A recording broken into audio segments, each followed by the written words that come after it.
Hey there! Welcome back to another fascinating dive into history. Ever wondered why the 1918 influenza pandemic is called the Spanish flu? It's a name that has puzzled many over the years. Let's dive into some history and clear up this common misconception. The story behind the name is as intriguing as the pandemic itself. First off, it's important to note that the so-called Spanish flu didn't actually originate in Spain. This might come as a surprise to many.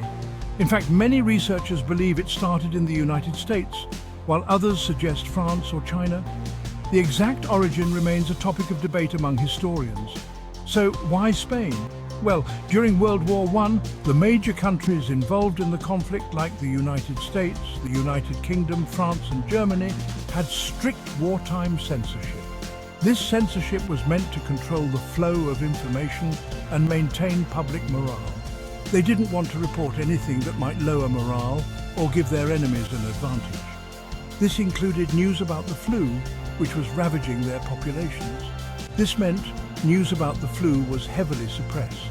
The public was kept in the dark about the true extent of the pandemic. Spain, on the other hand, was neutral in the war. This neutrality played a crucial role in how the pandemic was reported. With no need for such censorship, Spanish newspapers were free to report on the flu outbreak in detail. They provided comprehensive coverage of the pandemic. As a result, when King Alfonso XIII of Spain himself fell ill, it made headlines around the world. The news spread quickly and people took notice. People started associating the flu with Spain simply because that's where they heard about it first.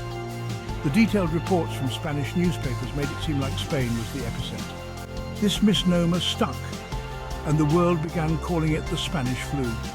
The name was a result of the circumstances rather than the origin, but it's really a testament to the power of the press and the importance of freedom of information.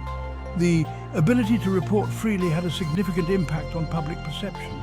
Imagine living in a time where a global pandemic is raging, but there's barely a whisper about it in the news. The lack of information would be terrifying.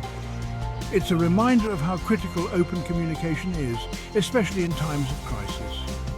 Transparency can save lives by keeping the public informed and prepared. Today we face similar challenges with misinformation and the spread of fake news. The digital age has made information more accessible, but also more susceptible to manipulation. The story of the Spanish flu teaches us to look deeper, question the sources, and understand the context. It's a lesson in critical thinking and media literacy. So next time someone mentions the Spanish flu, you'll know the real story behind the name. It's a fascinating example of how history and media intersect. It's not about where it started, but rather who reported it first. Thanks for tuning in. Your curiosity keeps history alive. If you found this interesting, give it a thumbs up and subscribe for more intriguing insights into history and beyond. Stay curious and keep exploring the past.